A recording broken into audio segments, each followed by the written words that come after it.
তুমি যদি যাক ডাঙৰ কৰিছা ইমান কষ্ট কৰি আজি তোমাৰ এই কষ্টৰ মই 5% হ'লেও মই তোমাক ইয়াৰে ফল দেখুৱালো যিমান ফেইল হ'ব তেওঁৰ দামটো সিমান বাঢ়ি যায় যেনেকৈ গাখীৰ যদি বেয়া হয় দৈ হৈ যায় আৰু গাখীৰতকৈ দৈৰ দাম বেছি দৈ যদি বেয়া হৈ যায় সি পনীৰ বনি যায় পনীৰৰ দাম আৰু বেছি তো যদি আমাৰ লাইফত কেতিয়াবা ফেইলাৰ আহিছে ন ইটছ এ গুড নিউজ কাৰণ ইয়াৰ পিছত যিটো আমি কৰিম তাত আমি গ্ৰেট ছাকচেছ পাম হনুমানে যেতিয়া লংকা জ্বলাব গৈছিল তো হনুমানে নিজৰ নেজডাল দীঘল কৰি কৰি কৰি কৰি কৰি তেওঁ ওপৰত উঠি গৈছিল তো এই যে নেজডাল আছে ন ইটছ এ ফেইলাৰ আমি যিমান আমাৰ ফেইলাৰৰ নেজডাল দীঘল হ'ব সিমান আমি ওপৰলৈকে উঠি উঠি যাব পাৰিম কেতিয়াবা আমি আমাৰ দৃষ্টিভংগীৰে পৃথিৱীখনক যেনেকৈ দেখি আছোঁ আমাৰ সন্তানে পৃথিৱীখনক সেইটো দৃষ্টিভংগীৰে দেখিব নোৱাৰিবও পাৰে যদি সেইটো দৃষ্টিভংগীৰে চাব লাগে তেতিয়াহ'লে আমি আমাৰ মা দেউতাৰ লেভেলটোৰ পৰা অকণমান নামি আহিব লাগিব আহি সন্তানৰ দৃষ্টিভংগীৰে চাব লাগিব যে তেওঁ পৃথিৱীখনক কেনেকৈ দেখি আছে এটলিষ্ট 12 বছৰৰ তলৰ বাচ্চাখিনিয়ে যদি মোবাইল আঁতৰাব লাগে প্ৰথম কথাটো আমি পেৰেণ্টছে মোবাইলটোক অলপ কণ্ট্ৰল কৰিব লাগে কণ্ট্ৰল কেনেকৈ কৰিব নম্বৰ 1 বেডৰুমত মোবাইল ফোন নিয়াটো বন্ধ কৰিব লাগে বেডৰুমত মাক দেউতা ককা আইতা ঘৰত যিমান কেইজন মানুহ আছে বেডৰুমত মোবাইল ফোন ষ্ট্ৰিক্টলি বন্ধ কৰিব লাগে তেতিয়া বাচ্চাও মোবাইল ফোন নিয়া বন্ধ কৰিব ছেকেণ্ড বস্তুটো হৈছে ডাইনিং টেবুল খানা খোৱাৰ সময়ত মোবাইল দেখুওৱা সেইটো একদম ডাঙৰ এটা ক্ৰাইম তাৰমানে মনোমালিন্য হৈছে মা দেউতাৰ লগত আমি মাক কিবা এটা কথা কৈ পেলাই স্কুললৈকে গুচি আহিছোঁ আমি ফিল নকৰোঁ আমাৰ কথাষাৰে মাক মনত কেনেকুৱা ধৰণৰ আঘাত দিব কিন্তু আমি যেতিয়া স্কুলত আহি যাওঁ লগ বন্ধুৰ লগত হাঁহি ধেমালি কৰোঁ সেই সময়ত মাক আমি কৈ অহা বাক্যটোৱে বাৰ বাৰ তেওঁলোকক অন্তৰত কষ্ট দি থাকে 3 বছৰীয়া ছোৱালীয়ে ৰাতিপুৱা একদম সোনকালে উঠিছে উঠি মাকক কৈছে মামা ৰাতি সৰগৰ পৰা এটা অপেশ্বৰী আহিছিল আহি তোমাৰ গাৰুৰ তলত এটা ছাৰপ্ৰাইজ থৈ গৈছে তো মাকে গাৰুটো গুচাই দেখিলে মাকে দেখি মানে শ্বকড হৈ গ'ল তাত এখন 2000 টকীয়া নোটৰ এটা টুকুৰা পৰি আছিল আৰু সেইটো তেতিয়াৰ কাহিনী যেতিয়া 2000 টকীয়া নোট বন্ধ হোৱা নাছিল তো মাকে দেখি গম পালে যে এইটো কোনো সৰগৰ অপেশ্বৰীৰ কাম নহয় এইটো ঘৰত থকা অপেশ্বৰীজনীৰে কাম চ' তেওঁ ক'লে যে মামা ইয়াৰে আধা ছাৰপ্ৰাইজ দেউতাৰ গাৰুৰ তলত আছে তো দেউতাকৰ গাৰুটো গুচাই দেখে হয় তাতো আছে তো সেই সময়ত যদি এজন নৰ্মেল পেৰেণ্টছ হয় তেতিয়া তেওঁক এইটো বুজাব ট্ৰাই কৰিব যে পইচাৰ ভেলু কিমান যে 2000 টকীয়া নোটৰ মূল্য তুমি কিমান জানানে কিমান কষ্ট কৰি 2000 টকীয়া নোট ইনকাম কৰোঁ তো তেওঁলোকক 2000 টকীয়া নোটৰ মূল্যটো বুজাব ট্ৰাই কৰিব কিন্তু যদি আপুনি অকণমান এডভান্স পেৰেণ্টিংটোক লয় তেতিয়াহ'লে এটা বস্তু চাব লাগিব যে সন্তানটিয়ে মাক দেউতাকক ছাৰপ্ৰাইজ দিব শিকি আছে তো এই সময়ত যদি আমি এইটো বস্তু বুজাওঁ যে পইচা কিয় ইম্পৰ্টেণ্ট তেতিয়াহ'লে সন্তানটোৱে শিকি গ'ল যে মা দেউতাক ছাৰপ্ৰাইজ দিয়াতকৈ পইচা বেছি ইম্পৰ্টেণ্ট আৰু সেইটো সন্তানে যদি ইন ফিউচাৰ ভাল জব পায় ভাল কেৰিয়াৰ পায় মাক দেউতাকক থৈ পেলাই তেওঁলোকে বিদেশত ছেটেল হৈ যায় তেতিয়া আমি ক'ব নোৱাৰোঁ যে ডাঙৰ হৈ বেয়া হ'ল কাৰণ সৰুতে আমি সেই বস্তু তেওঁলোকৰ ব্ৰেইনত ভৰাই ৰাখিছোঁ যে মানি মোৰ ইম্পৰ্টেণ্ট দেন দ্য হেপিনেছ কান্দি পৰিছে আৰু আৱেগিক হৈ পৰিছে সেই মুহূৰ্তৰ কিছু ক্লিপ আমি আপোনালোকক দেখুৱাই দিছোঁ আৰু এইখিনি আপোনালোকে দেখিব পাইছে আমাৰ স্ক্ৰীণত যিখিনি আহি আছে সেইখিনি দেখিছে যে এখন বিদ্যালয়ৰ পৰিৱেশ আৰু বিদ্যালয়ত এজন ব্যক্তিয়ে কথা কৈ থকাৰ সময়ত এইদৰে চকুৰে কিছু ছাত্ৰ ছাত্ৰীয়ে কান্দিছে আৰু কিছু আৱেগিক হৈ পৰিছে এইটো কিয় হৈছিলে আৰু সেই বিষয়ে জানিবৰ বাবে যিগৰাকী ব্যক্তিৰ সেই স্থানত কথা কৈ আছিলে CK জগদীশ তেওঁ মোৰ সৈতে এই অনুষ্ঠানৰ অতিথি হৈছে বা তেওঁ মোৰ সৈতে আছে আমি তেওঁৰ লগত পোনে চিনাকি হ'ব বিচাৰিছোঁ প্ৰথমে আপোনাক NB নিউজ আৰু অসম লাইভলৈ স্বাগতম জনাইছোঁ ধন্যবাদ প্ৰথমে সেই কথাটোৰ পৰা আমি আৰম্ভ কৰোঁ আপুনি কি কৰে বিশেষকৈ আপুনি তেওঁলোকৰ লগত কি কৰিছিলে বা আপোনাৰ পেছাগত ব্যক্তিগত আপুনি কি কৰে অ'কে চ' মই এজন ফুল টাইম ট্ৰেইনিং ইণ্ডাষ্ট্ৰিতে আছোঁ য'ত মই কাউন্সেলিং কৰোঁ মটিভেশ্যনছ কৰোঁ আৰু মোৰ কিছু অনলাইন প্ৰগ্ৰেম আছে যাৰ দ্বাৰা মানুহে নিজৰ মেণ্টেল ব্লকেজবিলাক দূৰ কৰে মই পেৰেণ্টিং শিকাওঁ কেনেকৈ ল'ৰা ছোৱালীক ডাঙৰ কৰিব লাগে তাৰ ওপৰত মোৰ ঢেৰ প্ৰগ্ৰেম হয় আৰু এনেকুৱা স্কুলবিলাকে ইনভাইট কৰে য'ত মোক বাচ্চাবিলাকক মটিভেট কৰিব লাগে যাতে তেওঁলোকে অলপ বেয়া বস্তুৰ পৰা দূৰত থাকে তেওঁলোকে নিজৰ কেৰিয়াৰটোক লৈ কনচেনট্ৰেট কৰে তো সেইটোৱে হৈছে মোৰ ফুল টাইম পেচা আৰু সেইদিনাখনৰ ঘটনাটো কেনেকুৱা সেইটো একচুৱেলি অকল সেইদিনা বুলি নহয় মই এইটো 2017 পৰাই কৰি আছোঁ খালি মই আগতে ছ'চিয়েল মিডিয়াত ইমান গুৰুত্ব দিয়া নাছিলোঁ তো ৰিচেণ্টলি মোৰ এটা নতুন টীম জইন কৰিছে ছ'চিয়েল মিডিয়া হেণ্ডেল কৰাৰ কাৰণে তেওঁলোকে এটা ক্লিপ তাৰ পৰা তাত এড অন কৰি দিছে চ' এইটোত কি হয় এইটো এটা 90 মিনিটছৰ প্ৰগ্ৰেম হয় তাত আমি কি কৰোঁ যে এই যে ল'ৰা ছোৱালীবিলাকে ঘৰত বস্তু ডিমাণ্ড কৰে, মোক বাইক লাগে, মোক দামী ফোন লাগে, বা তেওঁলোকে মোবাইলৰ লগত বহুত টাইম কটায়, আৰু যদি পিতৃ মাতৃয়ে তেওঁলোকক তাতে অলপ মানা কৰিব যায়, তেওঁলোক অকণমান খেংখেঙীয়া হৈ যায়। তো সেই সন্দৰ্ভটোত এই বস্তুটো কৰা যায় যে আমি তেওঁলোকক ৰিয়েলাইজ কৰাওঁ যে তেওঁ যিটো মাকক অকণমান বেয়াকৈ কয়, যেতিয়া মাকে তেওঁক বেছি অলপ পঢ়াৰ কথা কয়, বা মোবাইল চাব মানা কৰিলে যেতিয়া মাক দেউতাকক তেওঁ খেংখেঙীয়া হয়, তো সেই সময়ত তেওঁলোকক আমি এইটো ৰিয়েলাইজ কৰাওঁ যে আজি তেওঁ যিটো জীৱন জীয়াই আছে, তেওঁ যিখন স্কুলত পঢ়ি আছে, যিযোৰ কাপোৰ পিন্ধি আছে, সেইখিনি পোৱাৰ কাৰণে তেওঁলোকৰ মা দেউতাই কিখিনি ছেক্ৰিফাইচেছ কৰি আছে। আমি তেওঁলোকক এইটো ৰিয়েলাইজ কৰাওঁ যে কেতিয়াবা আমি অজানিতে মা দেউতাক কিবা এনেকুৱা কথা কৈ দিওঁ যিটো মা দেউতাক বিৰাট হাৰ্ড হয়, আৰু সেই কথাষাৰ কৈ আমি স্কুললৈকে গুচি আহোঁ, আৰু আমি ফ্ৰেণ্ড চাৰ্কুলৰ লগত হাঁহি ধেমালি কৰি আমি পাহৰি যাওঁ সেইটো বস্তু।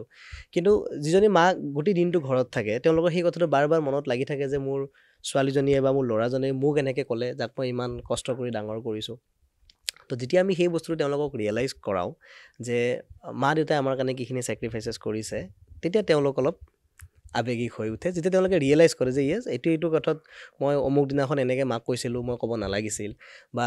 এইদিনাখন মই মোবাইল চাই থাকোঁতে মায়ে মোক মানা কৰিছিল, বা মই কেতিয়াবা বাইক খুজি, কেতিয়াবা মোবাইল ফোন খুজি, কেতিয়াবা ভাল কাপোৰ খুজি মই এনেকৈ তেওঁলোকক ডিমাণ্ড কৰিছিলোঁ, যিটো মই কৰিব নালাগিছিল। তো এইটো একচুৱেলি এটা ৰিয়েলাইজেশ্যনছ হয়,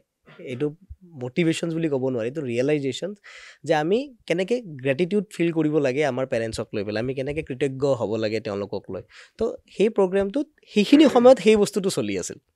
তাৰ আগত বাৰু বহুত কিছু হাঁহি ধেমালি হয়, তাত আমি তেওঁলোকক সফলতা কি বিফলতা কি কেনেকৈ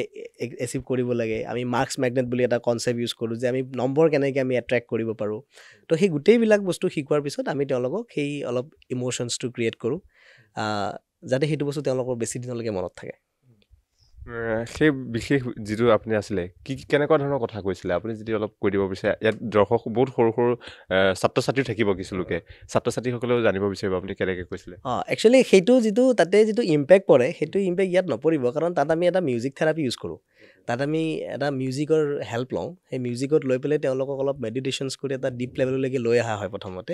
কাৰণ আমি নৰ্মেলি এটা বাচ্চাক আমি ইমান ইম'চনেল কৰিলে তেওঁলোকক এইটো নিগেটিভলি ইম্পেক্ট কৰিব। তো আমি সেইটো এটা ছেফ জ'ন এটা বনাই ল'ব লাগে, কাৰণ কিছুমান এনেকুৱা ল'ৰা ছোৱালী থাকে কেনেকুৱা ধৰণৰ কথা কয় আপুনি অলপ যদি কৈ দিয়ে। মানে আমি এই বস্তুটো কওঁ যে ছাপ'জ আমি প্ৰথম সৰুৰ পৰাই ষ্টাৰ্ট কৰোঁ যে আমি প্ৰথম কেনেকৈ জন্ম হৈছিলোঁ, আমি কিমান পিয়'ৰ চ'ল আছিলোঁ, আমি সৰুকৈ মাৰ আঙুলিত ধৰি খোজকাঢ়িব শিকিছিলোঁ, আমি দুষ্টামি কৰিছিলোঁ, মা দেউতাই আমাক এনেকৈ মৰম কৰিছিল, এনেকৈ ভাল পাইছিল, আমি কিমান দুষ্টামি কৰোঁ আৰু মাহঁতে আমাক মাফ কৰি দিছিল, আমি কিমানবাৰ তেওঁলোকক আমনি কৰাইছোঁ, আমাৰ যেতিয়া অসুখ হয় তেতিয়া মাহঁতে ৰাতি ৰাতি টোপনি ক্ষতি কৰি পেলাই আমাৰ লগত সময় কটাইছিল। লাহে লাহে আমি ডাঙৰ হ'লোঁ, লাহে লাহে আমি নিজৰ ইচ্ছাবিলাক জনা হ'লোঁ, আৰু যেতিয়া এই ইচ্ছাবিলাক জনা হ'লোঁ, আমি সেই ইচ্ছাবোৰ পূৰণ কৰাৰ কাৰণে আমি লাহে লাহে মা দেউতাৰ লগত অকণমান মানে মত বিনিময়টোত আমি অলপ বেলেগ ধৰণে কৰা আৰম্ভ কৰিলোঁ। আমাৰ ডিমাণ্ডবোৰ পূৰণ কৰাৰ কাৰণে আমি অলপ মা দেউতাৰ ওপৰত হেঁচা দিব আৰম্ভ কৰিলোঁ। আমাৰ এনেকুৱা লাগিল যে আমাৰ এখন নিজৰ পৃথিৱী আছে, অকল মা দেউতাৰ কথা শুনিলে কেনেকৈ হ'ব, সেই পৃথিৱীখনৰ কথা শুনি শুনি লাহে লাহে আমি মা দেউতাক অলপ আমনি কৰা আৰম্ভ কৰিলোঁ। কেতিয়াবা এনেকুৱা ঘটনা ঘটিছে যে অলপ মনোমালিন্য হৈছে মা দেউতাৰ লগত, আমি মাক কিবা এটা কথা কৈ পেলাই স্কুললৈকে গুচি আহিছোঁ, আমি ফিল নকৰোঁ আমাৰ কথাষাৰে মাক মনত কেনেকুৱা ধৰণৰ আঘাত দিব। কিন্তু আমি যেতিয়া স্কুলত আহি যাওঁ, লগ বন্ধুৰ লগত হাঁহি ধেমালি কৰোঁ, সেই সময়ত মাক আমি কৈ অহা বাক্যটোৱে বাৰ বাৰ তেওঁলোকক অন্তৰত কষ্ট দি থাকে, আৰু আমি অনুভৱ নকৰোঁ যে তেওঁলোকে কি অনুভৱ কৰে সেই সময়ত। আমি কেতিয়াও অনুভৱ নকৰোঁ যে আমাৰ মা দেউতাই কিমানখিনি ছেক্ৰিফাইচেছ কৰে আমাৰ কাৰণে। কেতিয়াবা তেওঁলোকে কাপোৰ নলৈ পেলাইও আমাক কাপোৰ দিয়ে, তেওঁলোকে কেতিয়াবা তেওঁলোকৰ মন পচন্দৰ বস্তুটো নাখাই পেলাই হ'লেও আমাক মন পচন্দৰ বস্তুটো খুৱায়, তেওঁলোকে নিজৰ সপোনটোক ছেক্ৰিফাইচেছ কৰি পেলাই আমাৰ সপোনটো পূৰণ কৰাৰ কাৰণে তেওঁলোকে মেহনত কৰি আছে। আমাৰতো কেতিয়াবা পঢ়িব মন নাই বুলি কৈ আমি থৈ দিব পাৰোঁ, কিন্তু আমাৰ মা দেউতাৰ গাত বেমাৰ থকা স্বত্তেও তেওঁলোকে তেওঁলোকৰ কৰ্তব্যখিনি কৰিব লগা হয় যাতে আমাক সুখী কৰিব পাৰে। আৰু আমি যদি ডাঙৰ হৈ পেলাই আমি যদি কিবা মাদক দ্ৰব্য লওঁ, লৈ পেলাই আমি যদি বিপথে পৰিচালিত হওঁ, তেওঁলোকে কিমান বেছি কষ্ট পাব। আমি কেতিয়াবা পঢ়াক বাদ দি পেলাই আমি মোবাইল ফোনত ব্যস্ত হৈ থাকোঁ, মা দেউতাই কেতিয়াবা আমাক গালি পাৰে, তাৰ কাৰণে যেতিয়া আমি তেওঁলোকক কিবা এটা শুনাওঁ তেওঁলোকৰ কেনেকুৱা লাগে। কাৰণ মা দেউতাই কষ্ট কৰি ঘৰত আহি যদি দেখে যে সন্তানটিয়ে মোবাইল চাই আছে, পঢ়ি থকা নাই, বা সন্তানে একো ড্ৰয়িং কৰি থকা নাই, একো বস্তু শিকি থকা নাই, কেৱল মোবাইলটোতে সোমাই আছে। চ' তেওঁলোকৰ অন্তৰত কেনেকুৱা অনুভৱ হয় যে কাৰ কাৰণে ইমান কষ্ট কৰি আছোঁ। গোটেই দিনটো তেওঁলোকে যিমানখিনি কষ্ট কৰে, সেই কষ্টখিনি ভাগৰ জিৰাই যেতিয়া তেওঁলোকে আমাৰ সফলতা দেখে। সফলতা এইটো নহয় যে পৰীক্ষাত বেছি নম্বৰে আনিব লাগিব। সফলতা এইটো যে আমাৰ যিখিনি কৰণীয় কৰ্তব্য আছে আমি সেইখিনি কৰি আছোঁ নে নাই। আমি স্কুলত হোৱা প্ৰতিটো ঘটনা মা দেউতাৰ লগত শ্বেয়াৰ কৰি আছোঁ নে নাই। আমাৰ জীৱনত কি কি হৈ আছে আমি শ্বেয়াৰ কৰি আছোঁ নে নাই। মা দেউতাৰ জীৱনত কি কি ঘটি আছে আমি সেই কথাটো বুজি আছোঁ নে নাই। নে আমি কেৱল আমাৰ লগ বন্ধুৰ লগত ব্যস্ত হৈ গৈছোঁ, আমি ঘৰত গৈ ৰুম এটাত সোমাই থাকোঁ, মা দেউতাৰ লগত কথা নাপাতোঁ,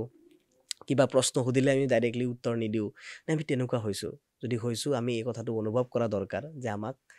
আমি মা দেউতাৰ কাৰণেও কিছু কাম কৰিব লাগিব। যিদিনা আমাৰ ৰিজাল্ট দিব আৰু যিটো ধৰক আমি কৰিব পৰা ৰিজাল্ট, মই নকওঁ যে আটাইৰে 90% পাব পাৰিব, আটাইৰে 80% পাব পাৰিব, চবৰে এটা এটা নিজৰ নিজৰ ষ্টেণ্ডাৰ্ড আছে ব্ৰেইন হিচাপত। কিন্তু যিজন ষ্টুডেণ্টে 50% ইজিলি পাব পৰা ষ্টুডেণ্ট, তেওঁ যদি 55 পায় তথাপিতো তেওঁৰ কাৰণে ছাকচেছ। 90 পাব পৰা ষ্টুডেণ্টে যদি 92% পায় তেতিয়াও তেওঁলোকৰ কাৰণে এটা এক্সট্ৰা ছাকচেছ। আৰু এই ছাকচেছ যদি আমি আমাৰ মা দেউতাক উপহাৰ দিব পাৰোঁ, কিমান ফূৰ্তি লাগিব তেওঁলোকৰ। তেওঁলোকে ৰিজাল্ট দিয়া দিনাখনত কি কি কৰিব আমি সেই বস্তুবিলাক ফিল কৰাওঁ। তেওঁলোকে কেনেকৈ মানুহক ফোন কৰি ক'ব যে আমাৰ ৰিজাল্টটো এনেকুৱা হ'ল, কেনেকৈ তেওঁলোকে দৌৰিব দামী দোকানৰ পৰা মিঠাই কিনিবৰ কাৰণে, কেনেকৈ তেওঁলোকে চেষ্টা কৰিব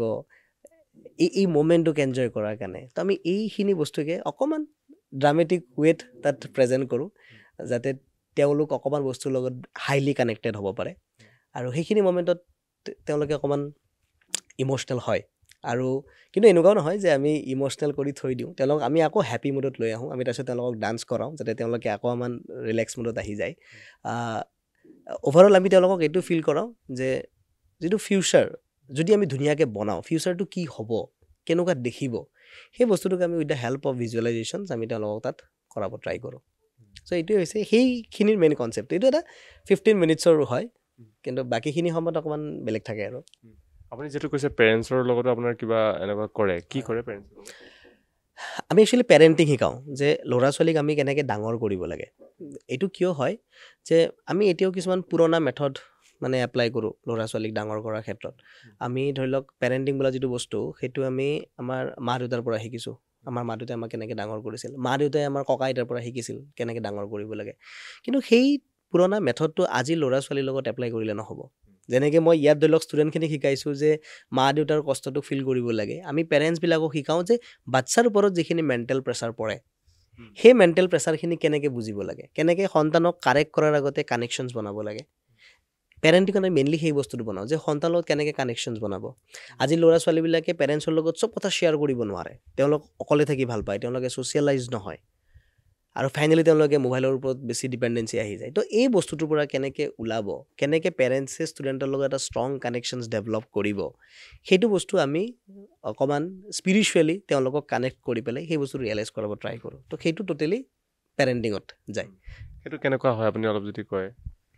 যেনেকৈ মই এটা সৰু এক্সাম্পল দিলে গম পাব যে ছাপ'জ এটা 3 বছৰীয়া বাচ্ছাই মাকে মেলা চাবলৈকে লৈ গৈছে। যেতিয়া বাচ্ছাবিলাকে মেলা চাবলৈকে লৈ যায়, বাচ্ছাবিলাকে বিৰাট ফূৰ্তি কৰে ন, যে কিন্তু মাকে দেখিলে যে বাচ্ছাটোৱে ফূৰ্তি কৰা নাই, বাচ্ছাটোৱে অলপ আমনি কৰিছে, মা মই মেলা চাবলৈকে মই ইয়াত নাথাকোঁ, মই ঘৰত যাম। তো মাকে তেওঁক এক্সপ্লেইন কৰিছে বোলে এয়া চোৱা ঘোঁৰা, এয়া হাতী, এয়া চকৰি, ইমান ধুনীয়া লাগিব, পুতলা আছে, লাইট আছে। বাট পুতেকৰ একো ৰেচপঞ্চ নাই। আৰু কিছু দূৰ গ'ল, আৰু কিছু দূৰ গৈ সি আকৌ আমনি কৰা আৰম্ভ কৰিলে, মই ইয়াত নাথাকোঁ, মই ঘৰত যাম। তো মাকে আকৌ তাক বুজালে, এয়া চোৱা ঘোঁৰা, এয়া হাতী, এয়া নাও, বাট একো ৰেচপঞ্চ নাই। কিছু দূৰ গৈ বাচ্ছাটোৱে অকণমান কান্দা আৰম্ভ কৰিলে। তো যেতিয়া কান্দা আৰম্ভ কৰিলে মাকে 2 থাপ্পৰ লগাই দিলে। চ' 2 থাপ্পৰ লগাই দিয়াৰ লগে লগে সি চুপচাপ হৈ গ'ল। তো মাকে ভাবিলে যে মই চব ঠিকে কৰিলোঁ। কিন্তু কিছু দূৰ গৈ মাকে দেখিলে যে পুতেকৰ জোতাৰ লেচপাত খোলা আছে। তো জোতাৰ লেচপাত মাৰিবৰ কাৰণে যেতিয়া মাক অকণমান বহি গ'ল, মাকৰ হাইট আৰু পুতেকৰ হাইটটো ছেইম হৈ গ'ল। সেইটো হাইটৰ পৰা মাকে দেখিলে যে মানুহৰ ভৰিৰ বাহিৰে বেলেগ একো দেখাই নাপায়। তো বাচ্ছাটোক মাকে কোলাত ল'লে, থিয় হ'ল। থিয় হোৱাৰ লগে লগে বাচ্ছাটো চিঞৰিছে যে অ' মা মই ইয়াতে থাকি মই ক'তো নাযাওঁ, এয়া চোৱা লাইট, এয়া চকৰি, এয়া ঘোঁৰা, এয়া নাও, কি যে মজা লাগিব ইয়াত। চ' মই এইটো বুজাব বিচাৰিছোঁ যে কেতিয়াবা আমি আমাৰ দৃষ্টিভংগীৰে পৃথিৱীখনক যেনেকৈ দেখি আছোঁ আমাৰ সন্তানে পৃথিৱীখনক সেইটো দৃষ্টিভংগীৰে দেখিব নোৱাৰিবও পাৰে যদি সেইটো দৃষ্টিভংগীৰে চাব লাগে তেতিয়াহ'লে আমি আমাৰ মা দেউতাৰ লেভেলটোৰ পৰা অকণমান নামি আহিব লাগিব আহি সন্তানৰ দৃষ্টিভংগীৰে চাব লাগিব যে তেওঁ পৃথিৱীখনক কেনেকৈ দেখি আছে আৰু সেইটোকে কওঁ আমি কানেকশ্যনছ বনোৱা আমি প্ৰায় এনেকুৱা হয় ন যে আমাৰ এটা এক্সপেক্টেশ্যনছ থাকে যে আমাৰ সন্তানটোৱে এইটো কাম এনেকৈ কৰিব লাগিব বাট তেওঁ নোৱাৰিবও পাৰে এতিয়া 90% পেৰেণ্টছে এক্সপেক্ট কৰে যে মোৰ সন্তানটি পঢ়াত ভাল হওক ইমান নম্বৰ আনক কিন্তু সিমান নম্বৰ আনিব নোৱাৰিবও পাৰে কাৰণ চবৰে ব্ৰেইনৰ কেপাচিটি বেলেগ বেলেগ যদি আপোনাৰ সন্তানে নম্বৰ আনিব বেছি পৰা নাই তাৰ বেকত দুটা ৰিজন আছে হয়তো তেওঁ পঢ়াত কনচেনট্ৰেট কৰিব পৰা নাই নতুবা তেওঁৰ কিবা এটা বেলেগ ঠাইত ইণ্টাৰেষ্ট আছে যিটো তেওঁ এক্সপ্ল'ৰ কৰা নাই তো বিং এ পেৰেণ্টছ আমি সন্তানটোক লগত সময় কটাব লাগে বুজিব লাগে যাতে আমি এইটো ফাইণ্ড আউট কৰিব পাৰোঁ যে তেওঁৰ ইণ্টাৰেষ্ট ক'ত আছে যেতিয়া তেওঁৰ ইণ্টাৰেষ্ট এৰিয়াটোত আমি ইনভলভ হ'ম তেতিয়া আমাৰ পেৰেণ্টছৰ ইণ্টাৰেষ্ট এৰিয়াটোত সন্তান ইনভলভ হ'ব চ' এইটো দুয়োটাৰে মানে ইকুৱেল প্ৰপৰ্শ্যনটো ইকুইলিব্ৰিয়ামটো সদায় স্থিৰ হৈ থাকে যে আমি সন্তানক যিমান বুজিম তেওঁলোকৰ ইম'শ্যনছটোক আমি যিমান ভেলিডেট কৰিম তেওঁলোকে আমাৰ ইম'শ্যনছটো সিমান ভেলিডেট কৰিব তো সেই ইকুইলিব্ৰিয়ামটো মেইনটেইন কৰিব লাগে এজ এ পেৰেণ্টছ এইটো কেনেকৈ মেইনটেইন কৰিব আপুনি কেনেকুৱা ধৰণৰ তেওঁলোকক কথা কয় পেৰেণ্টছক যেনেকৈ মই কওঁ যে আমি সন্তানক প্ৰশংসা কৰিব শিকিব লাগে এবাৰ কি হ'ল এজনী 3 বছৰীয়া ছোৱালীয়ে ৰাতিপুৱা একদম সোনকালে উঠিছে উঠি মাকক কৈছে মামা ৰাতি সৰগৰ পৰা এটা অপেশ্বৰী আহিছিল আহি তোমাৰ গাৰুৰ তলত এটা ছাৰপ্ৰাইজ থৈ গৈছে তো মাকে গাৰুটো গুচাই দেখিলে মাকে দেখি মানে শ্বকড হৈ গ'ল তাত এখন 2000 টকীয়া নোটৰ এটা টুকুৰা পৰি আছিল আৰু সেইটো তেতিয়াৰ কাহানী যেতিয়া 2000 টকীয়া নোট বন্ধ হোৱা নাছিল তো মাকে দেখি গম পালে যে এইটো কোনো সৰগৰ অপেশ্বৰীৰ কাম নহয় এইটো ঘৰত থকা অপেশ্বৰীজনীৰে কাম চ' তেওঁ ক'লে যে মামা ইয়াৰে আধা টুকুৰা আধা ছাৰপ্ৰাইজ দেউতাৰ গাৰুৰ তলত আছে তো দেউতাকৰ গাৰুটো গুচাই দেখে হয় তাতো আছে তো সেই সময়ত যদি এজন নৰ্মেল পেৰেণ্টছ হয় তেতিয়া তেওঁক এইটো বুজাব ট্ৰাই কৰিব যে পইচাৰ ভেলু কিমান যে 2000 টকীয়া নোটৰ মূল্য তুমি কিমান জানানে কিমান কষ্ট কৰি 2000 টকীয়া নোট ইনকাম কৰোঁ তো তেওঁলোকক 2000 টকীয়া নোটৰ মূল্যটো বুজাব ট্ৰাই কৰিব কিন্তু যদি আপুনি অকণমান এডভান্স পেৰেণ্টিংটোক লয় তেতিয়াহ'লে এটা বস্তু চাব লাগিব যে সন্তানটিয়ে মাক দেউতাকক ছাৰপ্ৰাইজ দিব শিকি আছে তো এই সময়ত যদি আমি এইটো বস্তু বুজাওঁ যে পইচা কিয় ইম্পৰ্টেণ্ট তেতিয়াহ'লে সন্তানটোৱে শিকি গ'ল যে মা দেউতাক ছাৰপ্ৰাইজ দিয়াতকৈ পইচা বেছি ইম্পৰ্টেণ্ট আৰু সেইটো সন্তানে যদি ইন ফিউচাৰ ভাল জব পায় ভাল কেৰিয়াৰ পায় মাক দেউতাকক থৈ পেলাই তেওঁলোকে বিদেশত ছেটেল হৈ যায় তেতিয়া আমি ক'ব নোৱাৰোঁ যে ডাঙৰ হৈ বেয়া হ'ল কাৰণ সৰুতে আমি সেই বস্তু তেওঁলোকৰ ব্ৰেইনত ভৰাই ৰাখিছোঁ যে মানি মোৰ ইম্পৰ্টেণ্ট দেন দ্য হেপিনেছ বা মাক দেউতাকক সুখী কৰাতকৈ পইচা বেছি ইম্পৰ্টেণ্ট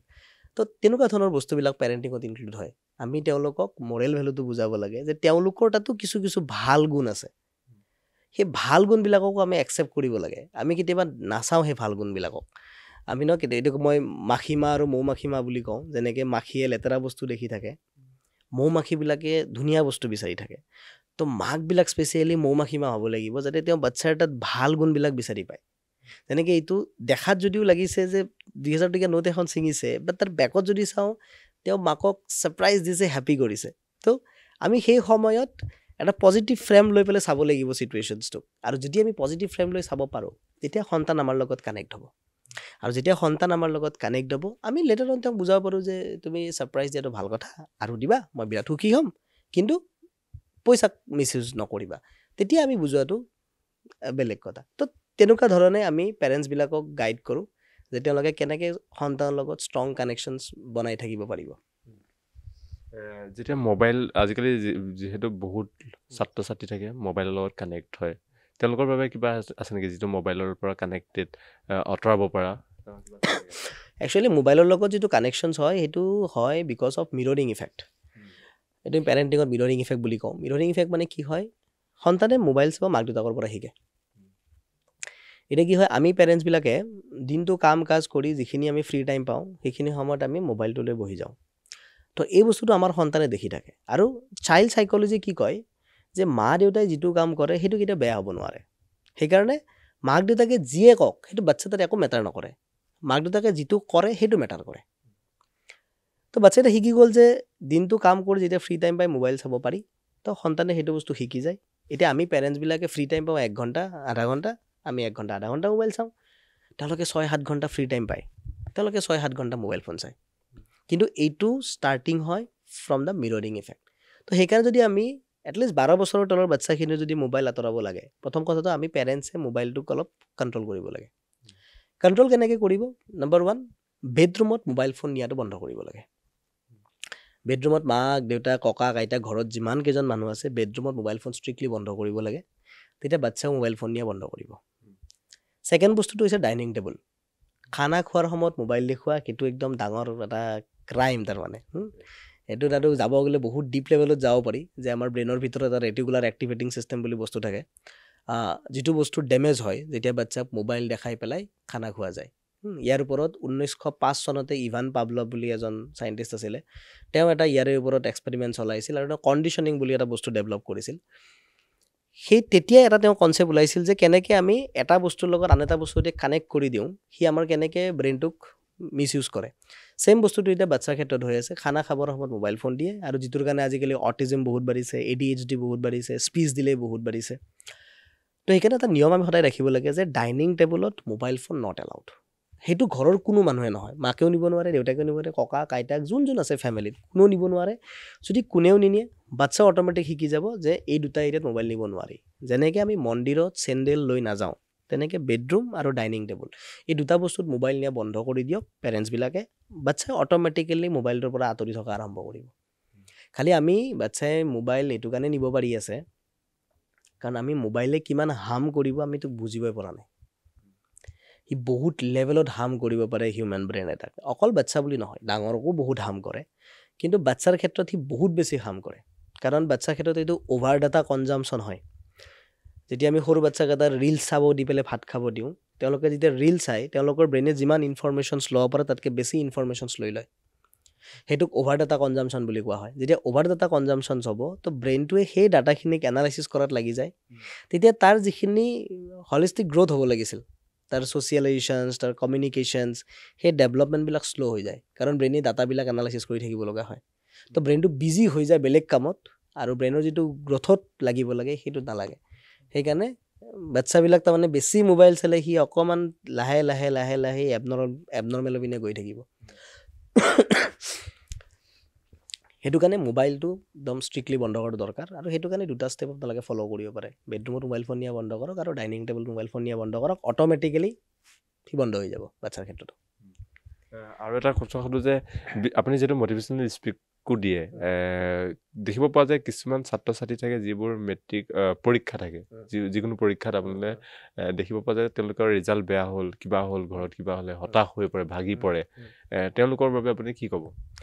মই এটা বস্তুৱে কওঁ দেই যে যদি এজন মানুহে ফেইল হয় ন তেওঁৰ দামটো বাঢ়ি যায় যিমান ফেইল হ'ব তেওঁৰ দামটো সিমান বাঢ়ি যায় যেনেকৈ গাখীৰ যদি বেয়া হয়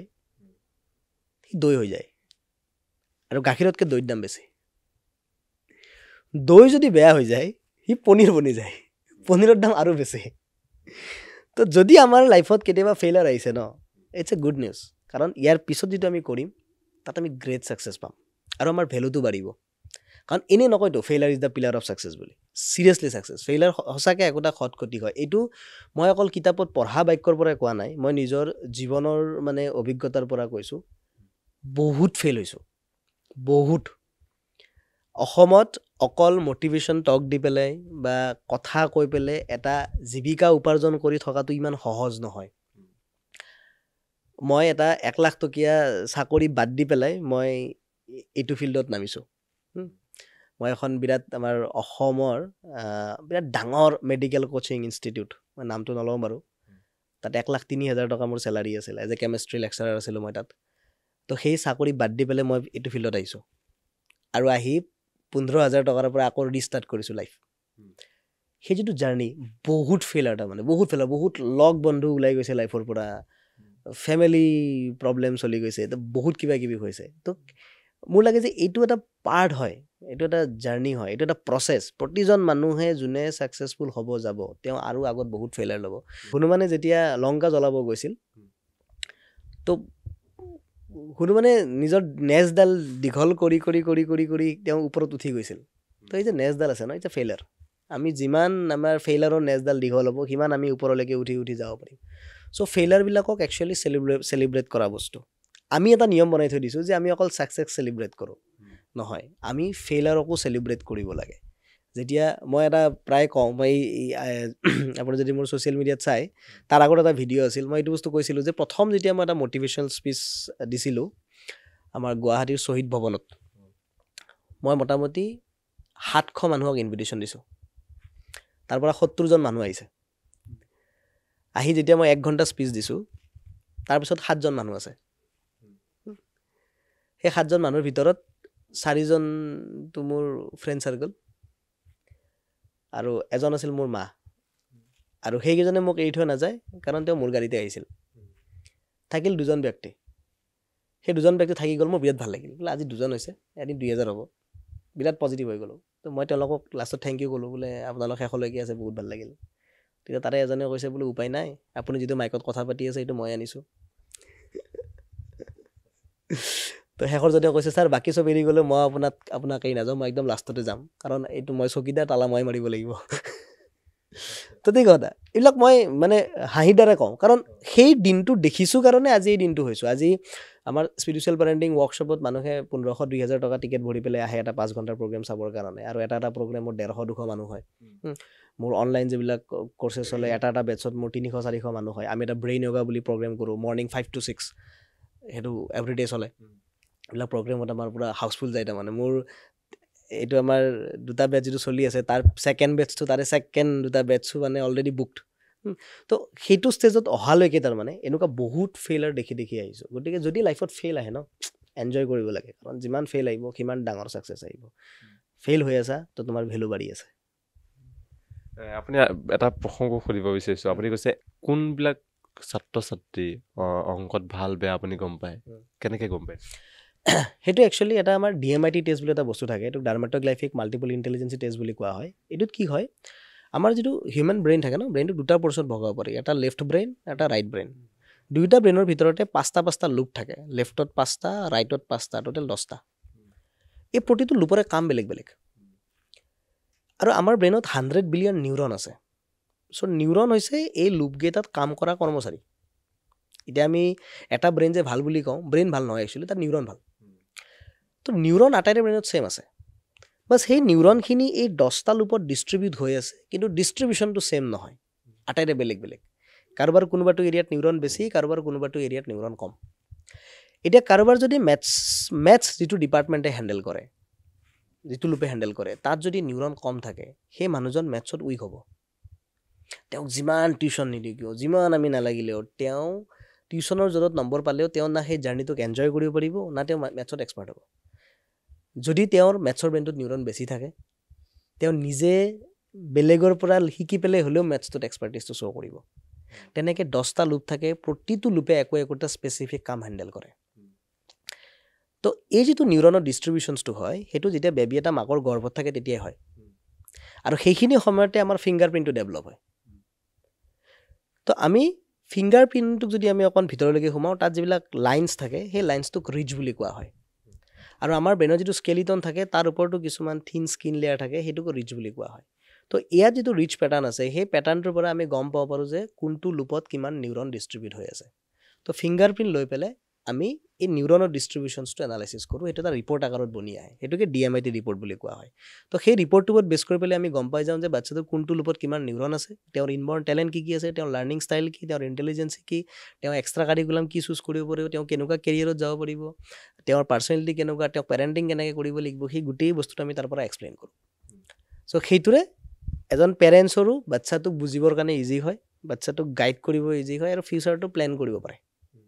চ' সেইটো হৈছে DMIT কৰিছে তেনেকৈ এইটো আমাৰ মেইন কাম সেইটোৱে বাৰু আমাৰ যিটো কোম্পানী মাইণ্ড গেম 24 বুলি এইটো মোৰ গোটেই অল অসম 84টা চেণ্টাৰ আছে DMIT গোটেই আমি সেই গোটেই বস্তুটো ইণ্টাৰ কানেক্টেড আৰু আপোনাৰ মতে জীৱন কি মোৰ মতে জীৱন হৈছে এটা উদযাপন কৰা বস্তু য'ত আপছো আছে ডাউনো আছে আৰু দুইটা বস্তুকে চেলিব্ৰেট কৰিব লাগিব যদি চেলিব্ৰেট কৰি থাকিব পাৰি তো জীৱন ধুনীয়া আৰু যিটো মুহূৰ্তত আমি চেলিব্ৰেট কৰা বন্ধ কৰোঁ আমি উদযাপন নকৰোঁ তেতিয়াৰ পৰা জীৱন এখন যুদ্ধ যেন লাগিব তো জীৱন একচুৱেলি যুদ্ধ নহয় কিন্তু কাৰণ যুদ্ধ এখনত হাৰ বা জিত দুটা থাকে জীৱনত অকল জিত থাকে হাৰ নাথাকে কাৰণ যিটোক আমি হাৰ বুলি ভাবোঁ সেইটো এটা পাৰ্ট হয় জিতৰ গতিকে জীৱন এখন যুদ্ধ নহয় জীৱন এখন কেৱল জিকা খেল য'ত হাৰটো আমাক জিকালৈকেই লৈ যায় গাড়ী এখন যদি আমি চলাই থাকোঁ কেতিয়াবা যদি গাড়ীখন ৰাস্তাত বেয়া হয় আৰু আমি যদি গাড়ীৰ চকা চেঞ্জ কৰিব নাজানো এই যে এদিন গাড়ীখন বেয়া হ'ল ন চকা চেঞ্জ কৰিব নাজানো ফচি গ'লো ন সেইটো আমাৰ লাষ্ট ডে নেক্সট ডে পৰা কিন্তু আমি গাড়ীৰ চকা চেঞ্জ কৰিব জানা হৈ যাম তো জীৱনত যদি কেতিয়াবা তাৰমানে এনেকুৱা বাধাও আহে সি আমাক এটা নতুন এটা ৰাস্তা দিয়ে নতুন এটা জীৱন দিয়ে তো সেইকাৰণে মই ভাবোঁ যে জীৱন এটা যাত্ৰা য'ত আমি প্ৰতিটো মুহূৰ্তক আমি উদযাপন কৰিব লাগে ফেইল আৰু ছাকচেছো